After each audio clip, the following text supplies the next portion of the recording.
आणि राज्यामधले एक IAS अधिकारी सध्या एका प्रकरणामध्ये चांगलेच चर्चेत आहेत। सांगलीमधल्या एका मोठ्या लाच घेण्याच्या प्रकरणानंतर त्यांच्या अडचणी वाढल्यात। नाव आहे शुभम गुप्ता।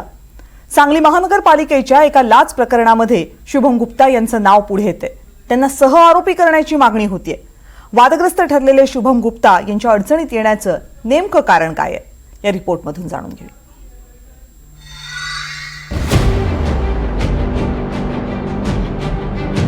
सांगली महानगरपालिकेचे उपायुक्त वैभव साबळे 7 लाखांची लाच घेतली म्हणून साबळेंना अटक करण्यात आली।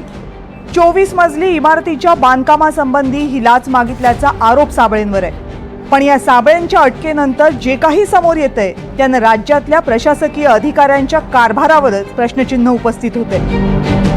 वैभव साबळे यांनी दिव्यांग प्रमाणपत्र मिळवून शासकीय नोकरीत प्रवेश केलाय, पण त्यांचं हेच दिव्यांग प्रमाणपत्र खोटं असल्याचा आरोप होतोय। पूजा खेडकरचं प्रकरण आहे त्यांचं जे प्रकरण बाहेर आलं त्यानंतर त्यांनी असं म्हटलं काही कर्मचाऱ्यांच्या समोर की आता ही नाटकं केली पाहिजेत आणि आपल्याला वापरलं पाहिजे। त्यांचं नेटिव्ह प्लेस सातारा आणि ह्याने धुळ्यातून घेतलेला आहे। म्हणजे कायद्यात तरतूद अशी आहे की जो अधिकारी ज्यावेळी कुठल्याही प्रशासकीय सेवेत रुजू होतो त्यावेळी त्यांना त्या जिल्ह्यातनंच आपलं दिव्यांग सर्टिफिकेट घेतलं पाहिजे। मागच्या मीटिंगला मुख्यमंत्र्यांना आम्ही हे सगळं सांगितलं होतं।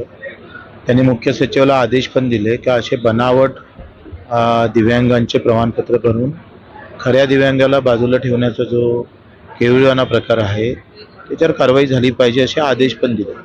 पण मुख्यमंत्र्यांनी आदेश दिल्यानंतर प्रशासनानं काहीच केलं नाही। म्हणजे तो जो जरब आहे CMचा तो प्रशासनावर राहिला नाही, हे त्याचा अर्थ आहे।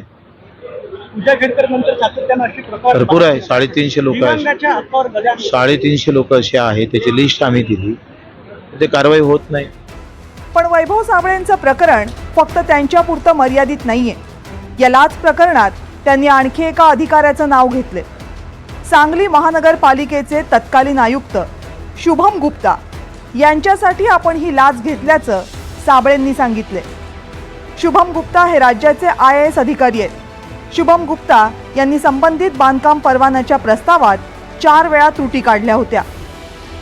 शुभम गुप्ता यांना वारंवार आम्ही विनंती करून आमच्या जी काही परमिशनची फाईल आहे ती लवकरात लवकर पूर्ण करून द्या, जेणेकरून जो प्रोजेक्ट आम्हाला लवकरात लवकर चालू करायचा होता आणि त्या प्रोजेक्टच्या अगेन्स्ट आम्हाला जवळपास 2,07,00,000 रुपये ही शासनाची फी म्हणून महापालिकेला भरावी लागणार होती। असं असताना देखील एवढे मोठा फंड डायरेक्ट महापालिकेच्या तिजोरीत येणारा फंड होता आणि तो नॉन रिटेबल होता। म्हणजे महापालिकेला हा पैसा हा बाकीच्या इतर कामासाठी वापरायला मिळणार होता।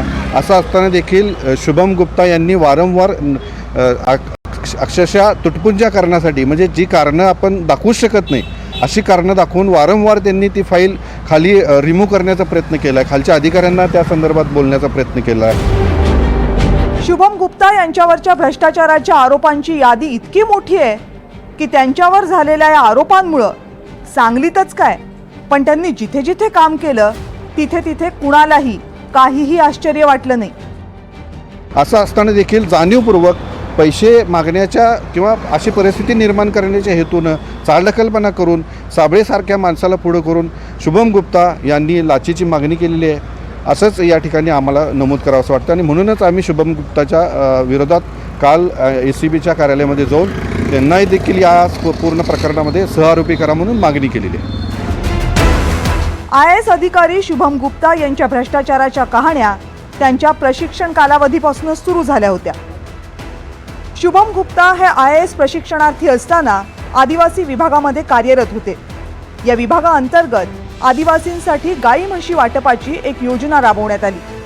या योजनेमध्ये प्रकल्प अधिकारी म्हणून शुभम गुप्ता यांनी भ्रष्टाचार केला आणि आदिवासींच्या पैशांचा मोठा अपहार केल्याचा आरोप आहे। लाभार्थ्यांना नियमापेक्षा दुप्पट पैसे देऊन मग ते स्वतःच्या खात्यात वळवून घेण्याचा आरोप गुप्तांवर आहे। नियमबाह्य कामांसाठी स्वतःच्याच विभागातील अधिकारी आणि कर्मचारी यांनाही धमकावल्याचा आरोप आहे। बोगस पशुवैद्यक अधिकाऱ्यांच्या सह्या जोडून कागदपत्र तयार केल्याचा आरोप आहे। सांगलीमध्ये शुभम गुप्ता यांच्याबद्दल खासदार विशाल पाटील आणि आमदार सुधीर गाडगीळ यांनी अनेक आरोप केले होते। सांगली पालिका क्षेत्रातील आरक्षित जागा संपादन करताना शुभम गुप्ता यांनी मूळ मालकांना फसवल्याचा आरोप आहे. स्मशानभूमीच्या भूमी संपादन प्रकरणात बदलीच्या दिवशी 14 कोटी रुपये लाटल्याचा आरोप आहे. ठेकेदारांचे चेक काढण्यासाठी 15 ते 17% लाच मागितल्याचा आरोप आहे. शुभम गुप्ता यांच्या या वादग्रस्त कारकिर्दीमुळेच त्यांची तडकाफडकी बदली करण्यात आली, पण तरीही त्यांचे कारनामे काही थांबलेले नाहीत. महापालिकेच्या आर्थिक ज्या सर्व ठेवी होत्या ह्या सगळ्या नॅशनलाइज बँकात होत्या. मात्र गुप्ता साहेब महापालिकेत रुजू झाल्यानंतर त्यांनी शासनाच्या कोणत्या नियमाप्रमाणे सर्व ठेवी म्हणजे साधारण 200 ते 250 कोटी रुपयाच्या ठेवी वेगवेगळ्या शासकीय योजनांच्या ह्या प्रायव्हेट बँकेत ठेवल्या. त्याच पद्धतीनं मक्तेदारांचे चेक काढण्यासाठी 15 ते 17% टक्केवारी घेऊन कॉन्ट्रॅक्टरांचे अवेळी असे चेक काढलेले आहेत. याची सुद्धा सर्व कारकीर्द वादग्रस्त राहिलेली आहे. वैभव साबळे, शुभम गुप्ता, जालिंदर सुपेकर अधिकाऱ्यांची नावं बदलतात, पण कारनामे नाही. या अशा अधिकाऱ्यांच्या महाभ्रष्टाचारी कारनाम्यांमुळं राज्याची प्रशासन व्यवस्था किती सडली आहे हे सहज लक्षात येते. पण त्यावर उपाय शोधण्यात ना प्रशासनाला रस आहे ना राज्यकर्त्यांना. कारण सोपं आहे हो, भ्रष्टाचाराच्या या साखळीत सगळेच गुंतलेले आहेत. शरद सातपुते, NDTV मराठी, सांगली.